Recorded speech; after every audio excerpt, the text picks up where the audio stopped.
എന്താ പറഞ്ഞേ? ഒന്നുമില്ല മാഡം, നിങ്ങളെക്കാളും പ്രാധാന്യമുള്ള മറ്റെന്താ ഉള്ളതെന്ന് പറയേ. ചെരുപ്പ് ഇവിടെ ഊരി വെച്ചിട്ട് അകത്തേക്ക് വന്നാ മതി. രാഹുകാലം തുടങ്ങുന്നതിന് മുമ്പ് നമുക്ക് അകത്ത് കയറി പെണ്ണ് കണ്ടാൽ എന്താ?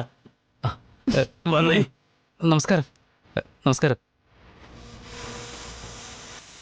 ആ, ഞങ്ങളെ സ്വീകരിക്കാൻ നീ ഒരാൾ മാത്രമേ ഉള്ളോ മോനെ? ചേച്ചി, എല്ലാരും അകത്തുണ്ടാവും. നമ്മൾ ചെറുക്കം വീട്ടുകാരാ, നീ എന്തിനാ അവരെ സപ്പോർട്ട് ചെയ്യുന്നേ? നിന്റെ ഭാര്യയോടൊന്ന് പറ. ശരി ചേച്ചി, നമുക്ക് അകത്ത് പോയി സംസാരിക്കാം. വായോ. വരൂ. മോനെ. ഗൗതം. ബുദ്ധന്റെ പേരോ? അല്ല മാഡം, മുഴുവൻ പേര് ഗൗതം കുമാർ. 4 അനിയത്തിമാരെ കണ്ണിലെ കൃഷ്ണമണി പോലെ നോക്കി അവർക്ക് വേണ്ട എല്ലാ കാര്യങ്ങളും ചെയ്തു കൊടുക്കുന്നത് ഈ ഏട്ടനാണ്. ഓ, അതിരിക്കട്ടെ. നിന്റെ വീട്ടിൽ വന്ന് ഞാനിപ്പോ ചാണാൻ ചവിട്ടി. എന്തായാലും ഇതിനെ ഉപയോഗിക്കാൻ പറ്റുമെന്നറിയില്ല. നീ എനിക്ക് പുതിയൊരു ചെരുപ്പ് വാങ്ങിക്കൊണ്ട് തരണം. സൈസ് 6. ശരി, വരൂ. അകത്തേക്ക് വന്നാലും. വരൂ. നമസ്കാരം. ഇരുന്നാട്ടെ. ഇരിക്ക്. നമസ്കാരമുണ്ട്, ഇരുന്നാട്ടെ. വീട് വളരെ ചെറുതാ. അവിടെ ഇവിടെയായിട്ട് ചുവരും ഇളകിയിട്ടുണ്ട്. ഇതൊക്കെ എപ്പോ ശരിയാക്കും? കല്യാണത്തിന് ശരിയാക്കാമെന്ന് വിചാരിച്ചിരിക്കുക. ആ, അല്ല, നിങ്ങൾക്ക് എത്ര കുട്ടികളാ? ഒറ്റ മോളേ ഉള്ളൂ. ആ, അല്ല, അതെങ്ങനെയാ? ഇവിടെ ഒരു ആൺകുട്ടി നിൽക്കുന്നു, അപ്പുറത്ത് 3 പെൺകുട്ടികൾ നിൽക്കുന്നു. അവര് ഞങ്ങളുടെ മക്കള് തന്നെയാ. ഇതെന്റെ അമ്മായിയാ. ഇത് അമ്മാവൻ സേതു, പോലീസിൽ വർക്ക് ചെയ്യുന്നു. ഓ, അങ്ങനെ പറ. ഞാൻ വിചാരിച്ചു ഇവര് നിന്റെ അച്ഛനും അമ്മയും ആയിരിക്കുമെന്ന്. ചേച്ചി ഒന്നിരിക്കേ. വന്ന ഉടനെ ഇരുന്നാൽ എങ്ങനെയാ? കല്യാണത്തിന് മുമ്പേ എല്ലാ കാര്യങ്ങളും ഒന്ന് അന്വേഷിച്ചറിയണ്ടേ? ജാതക പൊരുത്തം എല്ലാം നോക്കിയതാണ് മാഡം. കല്യാണം നിങ്ങൾക്കോ അതോ എന്റെ ചെറുക്കനോ?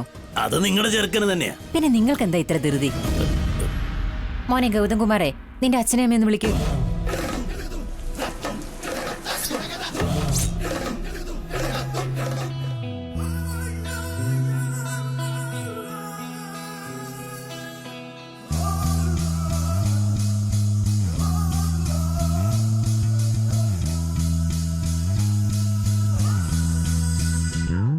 മാഡം, എല്ലാരും വരും മാഡം. നിങ്ങൾ ഇരിക്ക്. കാപ്പിയോ ചായയോ കുടിച്ചിട്ട് നമുക്ക് സംസാരിക്കാം. അതെ, പെണ്ണിനെ ഇങ്ങ് വിളിച്ചോണ്ട് വന്നേ. ഇപ്പൊ വിളിച്ചോണ്ട് വരാം. വിളിച്ചോണ്ട് പോവാ. നിങ്ങളിരിക്കെ. ഇരിക്കും മാഡം.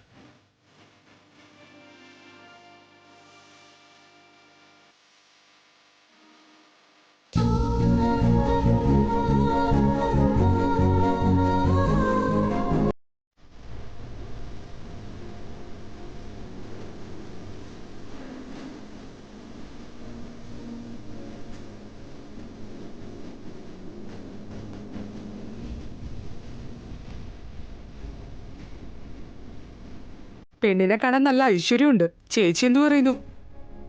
അതെ, നല്ല ഐശ്വര്യമുണ്ട്.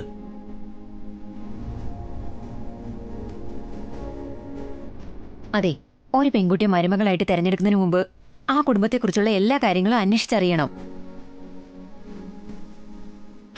ഇവിടെ എന്തെങ്കിലും അന്വേഷിക്കാന്ന് വിചാരിച്ച പ്രായമായ ആരെ ഇവിടെ കാണുന്നില്ലല്ലോ.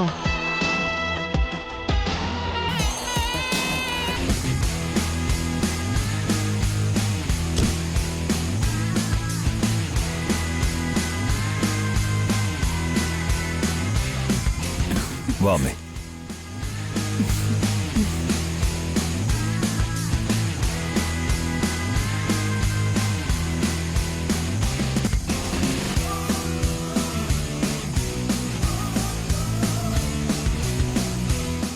നമസ്കാരം സാർ. നമസ്കാരം സാർ.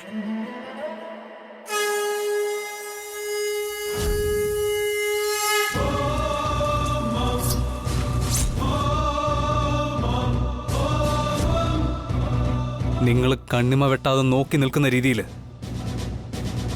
എന്റെ സഹോദരി ലക്ഷ്മിയുടെ കല്യാണം ഞാൻ 6 മാസത്തിനകത്ത് നടത്തിയില്ലെങ്കിൽ എന്റെ ഈ പേര് താൻ മാറ്റിക്കോ.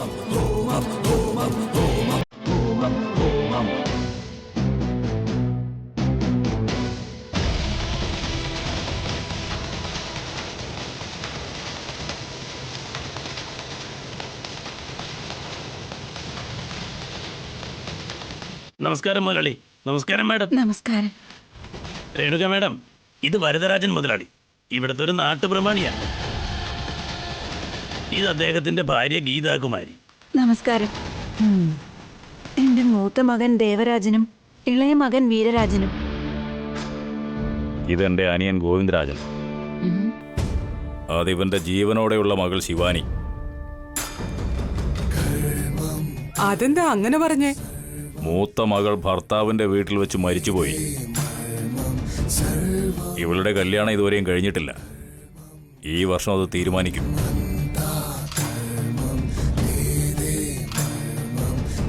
സാറേ ഇരുന്നാട്ടെ.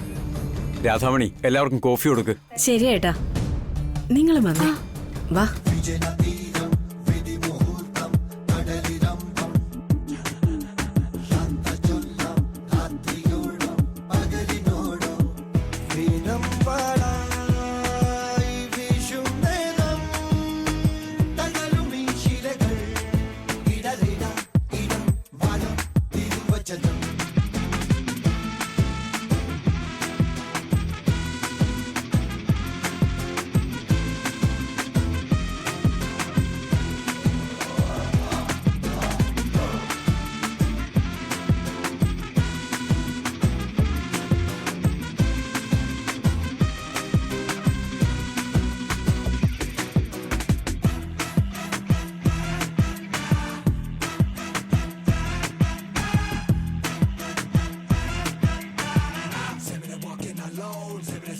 നിങ്ങളെക്കുറിച്ച് ഞങ്ങളുടെ നാട്ടിൽ ധാരാളം കേട്ടിട്ടുണ്ട്.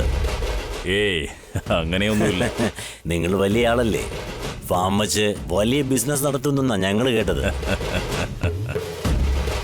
എന്റെ ഏട്ടന്റെ മകനാ ഗൗതം. ലക്ഷ്മി എന്റെ മരുമകളാ. ഓ, അങ്ങനെയാണോ?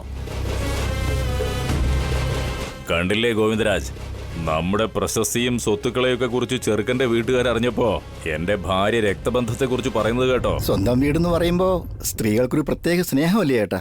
അതെ. ലക്ഷ്മിയെ നീ നല്ലതുപോലെ ഒന്ന് നോക്കിക്കോ.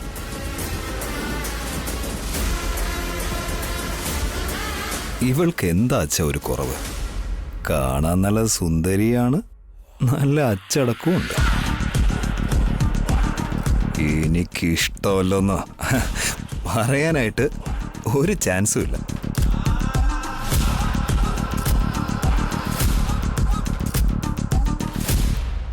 എന്താ ബ്രദർ ഒന്നും മിണ്ടാതിരിക്കുന്നേ?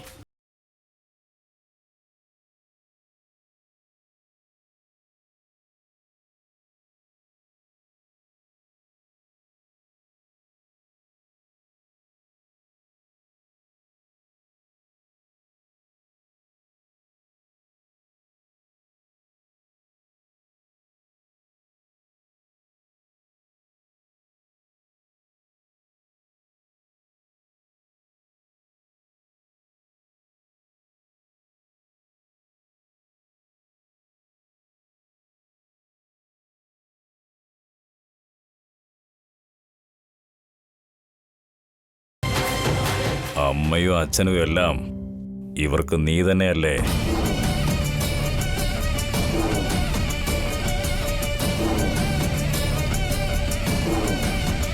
അനിയത്തിമാരെ കണ്ണിലെ കൃഷ്ണമണി പോലെയാ ഇവൻ നോക്കുന്നത്.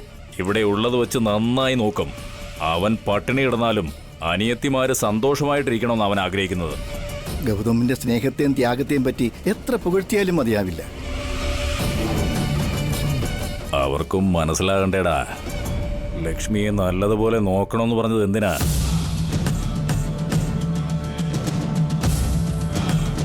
പെണ്ണ് കാണാൻ വരുമ്പോൾ മാത്രമല്ല, കല്യാണത്തിന് ശേഷവും അവളുടെ ചേട്ടൻ നോക്കുന്നത് പോലെ തന്നെ നോക്കണം.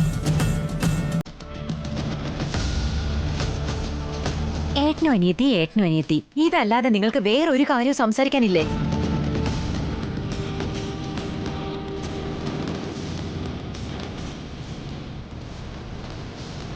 അത് ശരി. മാഡം, ഈ ബന്ധം ഇഷ്ടപ്പെട്ടെങ്കിൽ നിങ്ങൾ താമ്പൂലം കൈമാറാൻ നോക്ക്.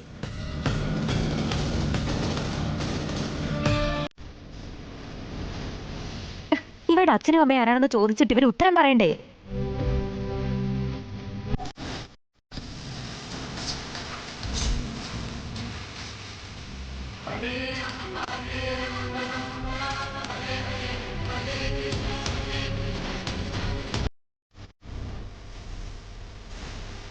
ആരൊക്കെ ഉണ്ട്, ആരൊക്കെ വന്നിട്ടുണ്ടെന്ന് നോക്കാതെ ലക്ഷ്മിയെ കണ്ട് ഇഷ്ടപ്പെട്ടെങ്കിൽ കല്യാണം നടത്തിക്കോളൂ. ആ പറഞ്ഞത് ശരിയാ സാർ. ആ മൂർത്തിയേട്ടാ, രാഹുകാലം കുഴപ്പമൊന്നുമില്ലല്ലോ? ഇല്ല സാറേ, ഇനിയൊരു 10 മിനിറ്റ് കൂടി ഉണ്ട്. അതുകൊണ്ട് ആദ്യം താമ്പൂലം കൈമാറുന്നതായിരിക്കും നല്ലത്.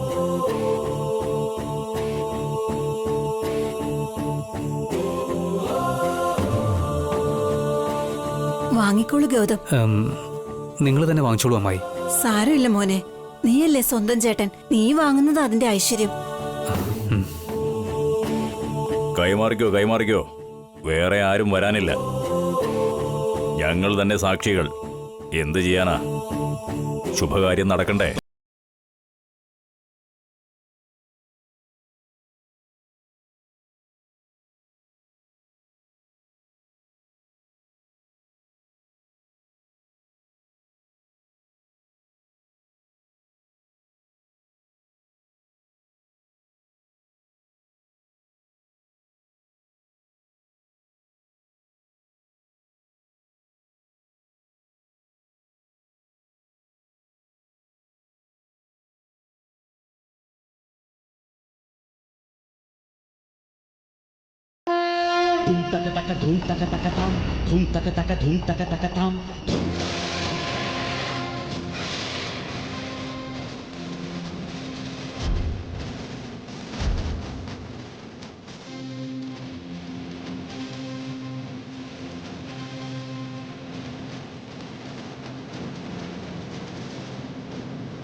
അയ്യോ, താമ്പൂലത്തട്ട് എന്തിനാ ഇങ്ങനെ തട്ടിക്കളഞ്ഞത്? ഇവരുടെ ഈ നാടകമൊക്കെ കണ്ടിട്ട് ഞാൻ മിണ്ടാതിരിക്കണമെന്നാണോ? എന്ത് നാടകമെന്നാ പറയുന്നേ? പെണ്ണിന്റെ അച്ഛനാരാ അമ്മയാരാന്നൊക്കെ ചോദ്യം ചോദിച്ചാ ആ ചോദ്യത്തിനൊന്നും ഉത്തരം പറയാതെ താമ്പൂലം അങ്ങ് മാറിക്കളയാന്ന് എന്തിനാ നിങ്ങൾ ഇത്ര വാശി പിടിക്കുന്നേ?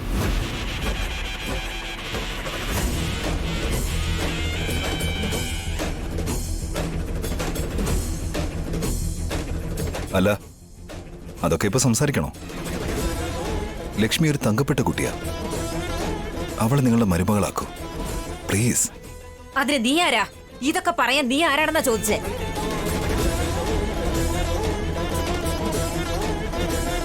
എന്താ നിങ്ങൾ മുഖത്തടിച്ച പോലെ സംസാരിക്കുന്നത്? സാറ് സബ് ഇൻസ്പെക്ടറാ. ലക്ഷ്മിയുടെ മുറച്ചെറുക്കനാ. മുറപ്പെണ്ണിനെ കുറിച്ച് നല്ലത് പറഞ്ഞാൽ എന്തുകൊണ്ടാ നിങ്ങൾ മനസ്സിലാക്കാത്തത്? മുറച്ചെറുക്കനോ? അപ്പൊ ആ നിൽക്കുന്നതാരാ? മറ്റൊരു മുറച്ചെറുക്കനോ? 2 മുറച്ചെറുക്കന്മാരുണ്ടല്ലോ, 4 സഹോദരിമാരും ഉണ്ട്. ഒരാൾക്കെങ്കിലും ഇവരിലൊരുത്തി കെട്ടിച്ചു കൊടുക്കാന്ന് എന്താ വിചാരിക്കാത്തത്?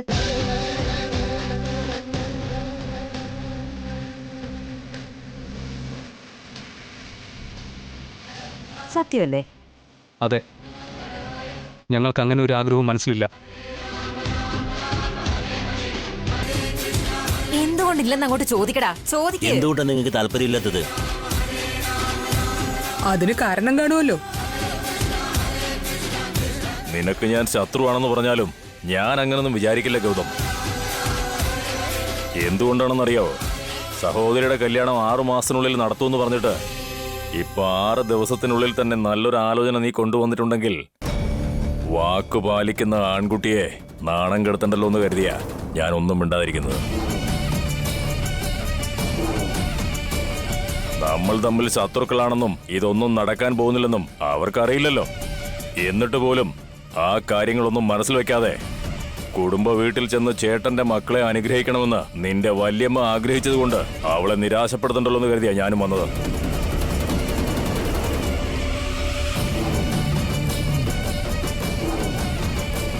ദേ നോക്കേച്ചി, ഗൗതമന്റെ അനിയത്തി ഞങ്ങളുടെ മരുമകളാകണമെന്ന് ഞങ്ങളോ അവരോ ചോദിച്ചിട്ടില്ല. അങ്ങനൊരു സംസാരമേ ഉണ്ടായിട്ടില്ല. പിന്നെ അതിനെക്കുറിച്ചൊക്കെ എന്തിനാ ആലോചിക്കുന്നേ? എന്താ ഗീതകുമാരി അമ്മേ, നിങ്ങളുടെ ഏട്ടൻ ഇവിടെ ഉണ്ടോ അതോ അങ്ങ് മേളിലേക്ക് പോയോ? അയ്യോ, എന്താ ഇങ്ങനെയൊക്കെ പറയുന്നേ? എന്റെ ചേട്ടൻ ഒരു കുഴപ്പമില്ല. അങ്കിൾ എവിടെയുള്ളത്? നിങ്ങൾ കുടിച്ചിട്ടാണോ നിൽക്കുന്നതെന്ന് ആരും എന്നോട് ചോദിച്ചു പോകരുത്. ഓക്കേ, 2 ദിവസം ഞാൻ ഈ നാട്ടിൽ കാലുകുത്തില്ലെന്ന് കാണാതെ പോയ നിന്റെ അമ്മയുടെ തലയെ തൊട്ട് ഞാൻ സത്യം ചെയ്യാം. അമ്മയെ പറ്റി ഒന്നും മിണ്ടരുതെന്ന് ഞാൻ നിങ്ങളോട് പറഞ്ഞിട്ടുണ്ട്. ചോദിച്ചത് കേട്ടില്ലേ? ഉത്തരം പറ. സത്യം പറയുന്നതിന് എന്തിനാണ് ഇത്ര സമയം? നേരം പുലരുമ്പോ തന്നെ മദ്യപിക്കുന്നവൻ ഏത് കള്ള് ഷാപ്പിലാണ് വീണ് കിടക്കുന്നതെന്ന് പറഞ്ഞു കൊടുക്ക.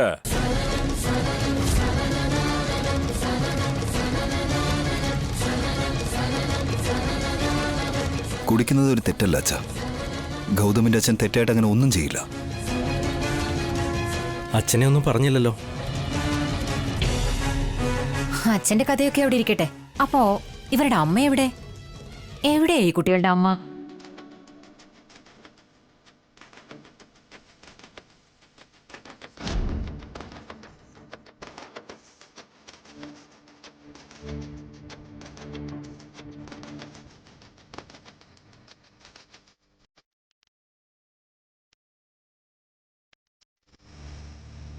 ഇന്നലെ മുതൽ നിന്റെ അമ്മയെ കാണുന്നില്ലെന്ന് പറഞ്ഞപ്പോ നീ കല്ലെടുത്തെറിയുന്നോടാ. ഒരു മദ്യപാനിയെ കെട്ടി 5 കുട്ടികളെയും പ്രസവിച്ചിട്ട് നിന്റെ അമ്മ തെറ്റിയതില്ലെന്ന് പറയുന്നോടാ.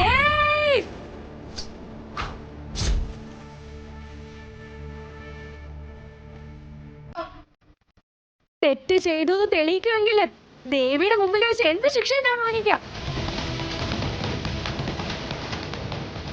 ഗീതാകുമാരി, വീട്ടിലേക്ക് പോവാം. എന്തിനേട്ടാ? ഇതുപോലുള്ള ചോദ്യങ്ങളൊന്നും ചോദിക്കരുതെന്ന് ഞാൻ പറഞ്ഞിട്ടില്ലേ? ശരി, ഞാനിപ്പോ മിണ്ടാതിരിക്കാം. പക്ഷെ അവര് ചോദിക്കുന്ന ചോദ്യങ്ങൾക്ക് ആരുത്തരം പറയും?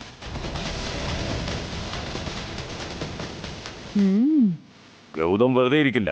ദേഷ്യം വന്നാൽ അവൻ തല്ലു തുടങ്ങും.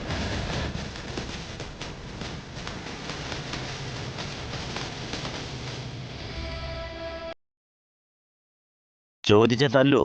ഗുണ്ടകളെ പോലെ പെരുമാറോ? നിങ്ങളുടെ അമ്മ എവിടെയാണെന്ന് പറ. ഇവരുടെ അച്ഛനും അമ്മയും എല്ലാം ഗൗതമാണ് മോനെ. നിങ്ങൾ ഇനി കഥയൊന്നും ഉണ്ടാക്കണ്ട. ആ പെരുമയുള്ള അമ്മ എവിടെയാണ്, എന്ത് ചെയ്യുന്നു എന്നൊക്കെ ഞങ്ങൾ അറിയണ്ടേ?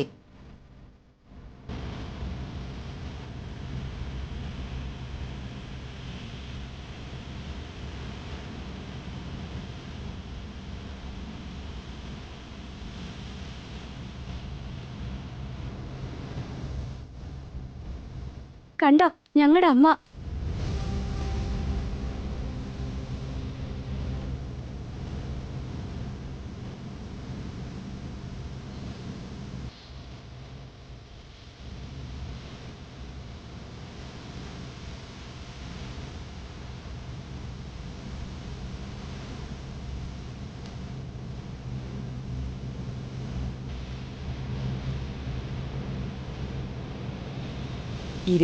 വയസ്സുള്ള ചെറിയ പെണ്ണിന്റെ കഴുത്തിൽ താലി കെട്ടാൻ പോകുന്ന വയസ്സന്റെ കൈ ഞാൻ ഒടിച്ചു കളയും.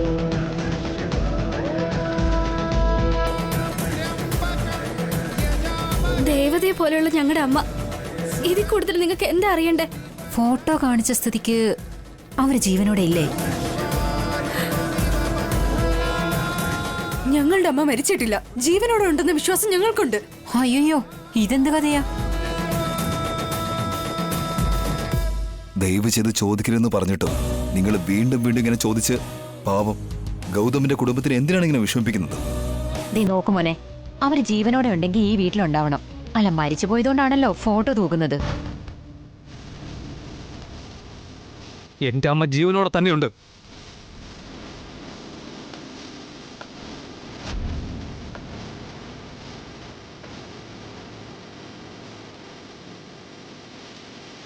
അങ്ങനെയാണെങ്കിൽ വിളിക്ക്. വിശ്വാസം മാത്രമാ, അത്രേ ഉള്ളൂ.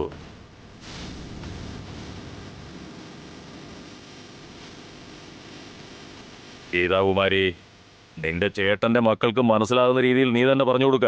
ഞാൻ എന്തെങ്കിലും പറഞ്ഞാൽ അത് തെറ്റായി വ്യാഖ്യാനിക്കും. സാവിത്രി മരിച്ചു പോയെന്നും ഫോട്ടോയിൽ പൊട്ടുവച്ച് മാലയും ഇട്ട് ഒരു നിലവിളക്കം കത്തിച്ചാൽ ഇവരുടെ സംശയം എല്ലാം മാറും.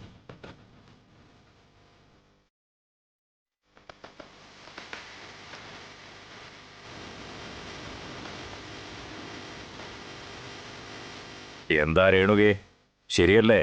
ആ, അതാ ശരി.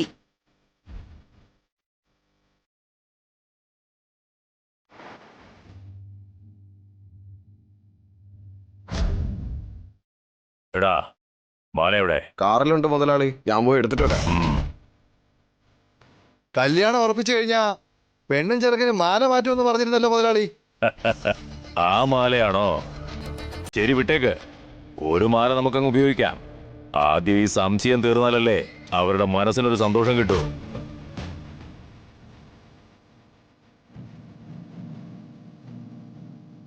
മുതലാളി, ഗൗതം, ഈ മാല വാങ്ങിച്ചോ.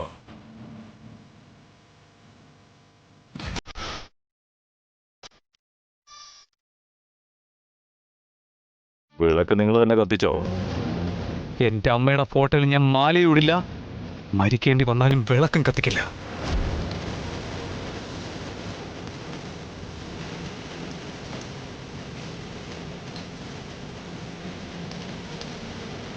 ഇങ്ങനെ പിടിവാശി കാണിച്ച സാവിത്രി അമ്മ എവിടെയാണെന്ന് ഇവർ ചോദിക്കില്ലേ ഗൗതം? ഇപ്പോഴെങ്കിലും മാലയിട്ട് നിർത്തോ.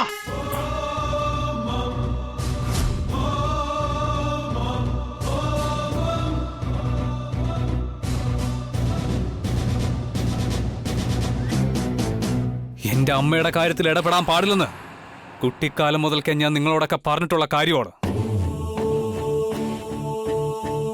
മോനെ ഗൗതം, ദേഷ്യപ്പെടാതെടാ, ഒന്ന് സമാധാനപ്പെടും. ഈ ശുഭകാര്യം ഒന്ന് കഴിയട്ടെ. എന്ത് കാര്യമാ? അമ്മയില്ലാത്ത ഈ കുട്ടിയെ ഞങ്ങളുടെ തലയിൽ കെട്ടിവെക്കുന്നതാണോ? അമ്മ ജീവിച്ചിരിപ്പുണ്ടോ അതോ ഇല്ലയോ എന്ന് നിങ്ങൾ പോലും സത്യം പറയുന്നില്ലല്ലോ. എങ്ങോട്ടെങ്കിലും ഓടിപ്പോയതാണോ?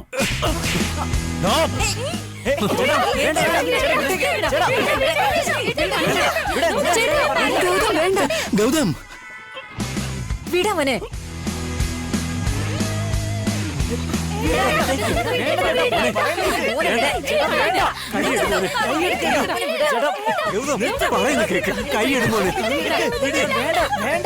അമ്മയെ പറ്റി തെറ്റായിട്ടൊരു വാക്കെങ്ങാനും പറഞ്ഞ കൊന്നുകളയോളാം നിന്നെ.